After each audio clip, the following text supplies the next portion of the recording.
So back in 2020, I discovered an essay by an author named Waldo Emerson called Self-Reliance that has since changed my life. It's something that I try to read every year, if not a couple times a year. It's something that has really helped me in my life and as an artist in particular. And though it's not originally written specifically for artists, it's more for just like people in general, I do think that there is a lot to be taken away from specifically related to artistry, and that's something that I want to share with you in this video. So if you guys want to follow me, I'm going to Pike Place, and I figure we can take some time, read some of the essay, and kind of get to the core of what self-reliance is about.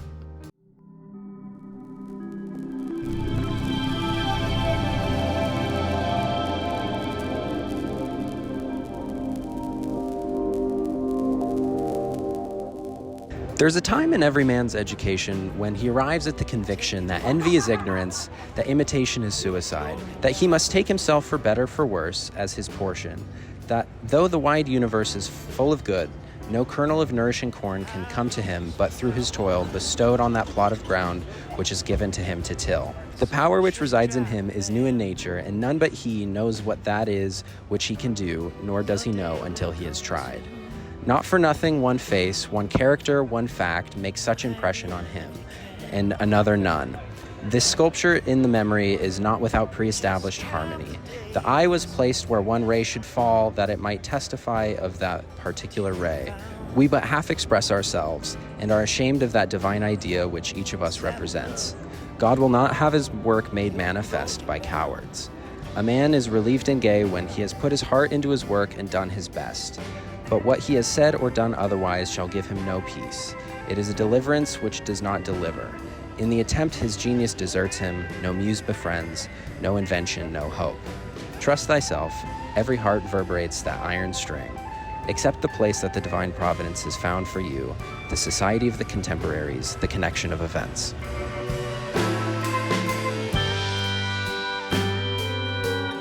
So one of the things that Ralph talks about in Self-Reliance is how important your own life experience is and how you should not take it for granted because you are a unique person, and therefore the art that you're going to make is a reflection of your character, which is unique. For me, applying this directly to my photography, something that I have learned since reading this essay and as I've gotten deeper into my practice is that, yes, there are plenty of documentarians out there. There are plenty of people that have been doing work online specifically for a long time that it's very easy to get swayed by. But for me, what I find I enjoy making most and what I feel resonates most that I make for other people is just reflections of me as a person. So whether this means going out and seeking subjects that I see myself in, or seeking subjects that reflect stories that I relate to or that I've experienced, I feel like that is such a core part of being a self-reliant artist, a self-reliant photographer. I would go out onto the street and I would see somebody where I see a part of myself that maybe I haven't thought about, that I haven't given the attention that's needed. And so I would photograph it, and after a while, it would kind of grow on me and I would kind of understand why I truly took the photo outside of just pure aesthetic qualities. And I find that to be a really beautiful thing, and I hope that that's something that other people are able to experience as well, because it really helps me kind of cope with a lot of the things in my life. And at the end of the day, your individuality as an artist is always going to be your greatest asset. It is always going to be the differentiating factor between you and another artist. Even if you have near identical styles, if you are telling a story that is unique to you, that is something that only you could make because of your experiences, because of your perspectives, I feel that is a big thing that Ralph talks about in here. To believe your own thought, to believe that what is true for you in your private heart is true for all men, that is genius. A man should learn to detect and watch that gleam of light which flashes across his mind from within, more than the luster of the firmament of bards and sages. Yet he dismisses without notice his thought, because it is his. Great works of art have no more affecting lesson for us than this. They teach us to abide by our spontaneous impression with good-humored inflexibility than most when the whole cry of voices is on the other side. Else tomorrow a stranger will say, with masterly good sense, precisely what we have thought and felt for all time, and we have been forced to take with shame our own opinion from another. Another big thing that Ralph talks about in self-reliance is this idea of rejecting tradition and rejecting conformity. This is one of the biggest parts of self-reliance to me, and it is so important because I feel like it is so easy in this world where we are just engulfed by the internet, engulfed by trends, engulfed by all of these artistic movements and everything that just surrounds us in our day-to-day lives, that it is so easy to just follow tradition, to follow just what's popular because it's popular, and to get this like instant feedback, if you are posting online and knowing what people like. But if you post things just because other people like it, and you make things because other people like it, but it's not something that truly resonates to you, why would you keep doing that? Like, I understand, from like business viability or something, but if you are going to be making art is something that should seek to help you first and then other people secondarily. If you are not helping your main audience, then it's pointless. You are going to be resentful of yourself, you are going to be resentful of your art, and you are even going to be resentful of the audience that enjoys it at some point. When it comes to rejecting conformity in your work, there are so many trends within modern photography that it's so hard to not fall into, but that I've found does not help me convey the message that I want to convey in my art.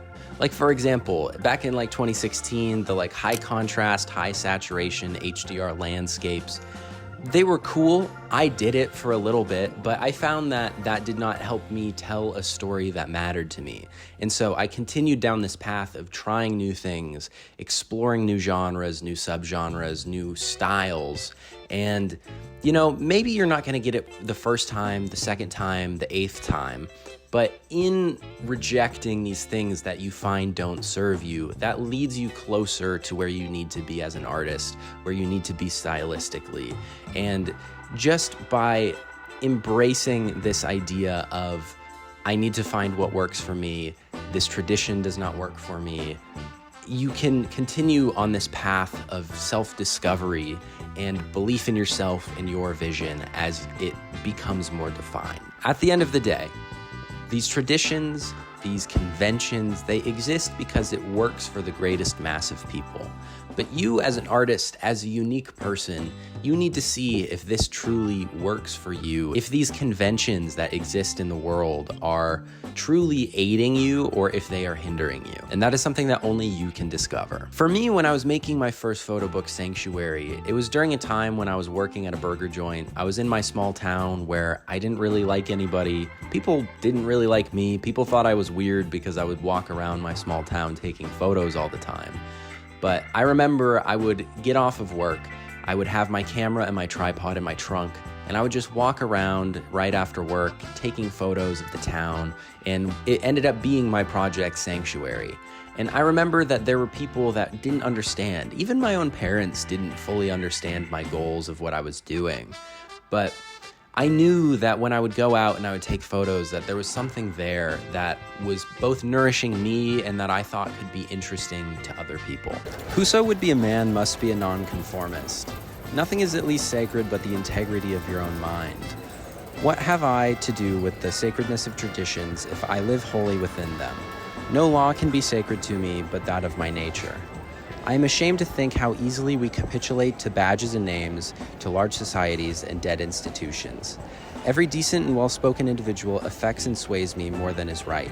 I ought to go upright and vital, and speak with the rude truth in all ways.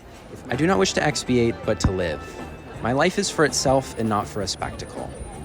What must I do is all that concerns me, and not what people think. This rule, equally arduous in actual and in intellectual life, may serve for the whole distinction between the greatness and meanness. It is the harder because you will always find those who think that they know what is your duty better than you know it. It is easy in the world to live after the world's opinion. It is easy in solitude to live after our own, but it is the great man who, in the midst of the crowd, keeps with perfect sweetness the independence of solitude. The objection to conforming to usages that have become dead to you is that it scatters your force. It loses your time and blurs your impression of your character. And of course, so much force is withdrawn from your proper life. But do your work, and I shall know you. Do your work, and you shall reinforce yourself. The other terror that scares us from self-trust is our consistency, a reverence from our past act or word because the eyes of others have no other data for computing our orbit than our past acts, and we loathe to disappoint them. A foolish consistency is the hobgoblin of little minds, adored by little statesmen and philosophers and divines. With consistency, a great soul has simply nothing to do. We may as well concern ourselves with the shadow on our wall. Speak what you think now in hard words, and tomorrow speak what tomorrow thinks in hard words again, though it contradict everything you said today. Ah, so you shall be sure to be misunderstood.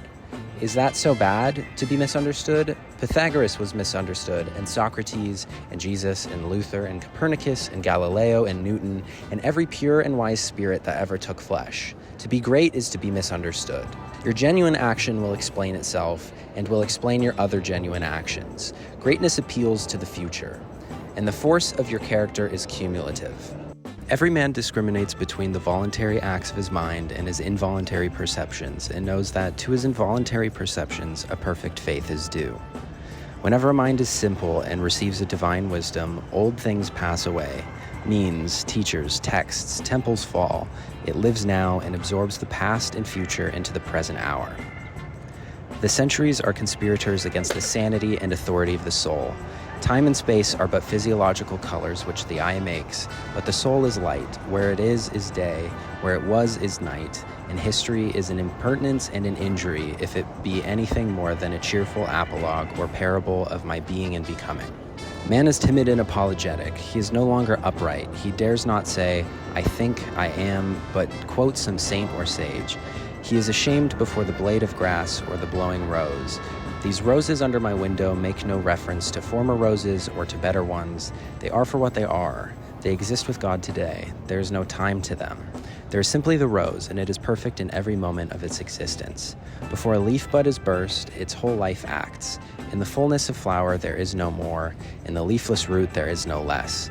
Its nature is satisfied, and it satisfies nature in all moments alike.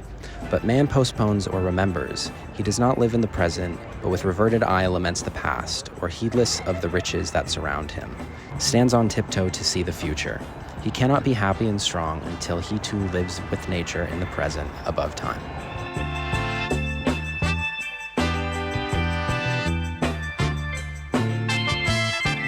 The last thing that I want to highlight in self-reliance is the way that Ralph Waldo Emerson talks about failure. Now, this is not a particularly novel concept, but I think it's still important to relay. Failure is something that will always lead us to where we need to be. And though it may not feel like it in the moment, as corny as it may sound, failure is just redirection.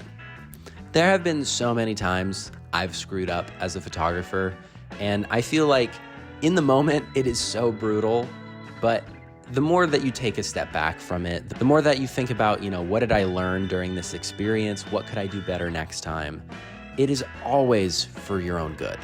Every roll of film that I've accidentally exposed, that I forgot to rewind, that I've shredded in my camera, the amount of times that I've gone out and I've forgotten my SD card, or I've accidentally shot with the wrong settings and I overexposed everything, or I messed up with a client, or I messed up with anybody. It is something to be learned from. It is something that exists to make you better, even though it may be absolutely brutal in the process. In the long term, failure should not be a demoralizing thing.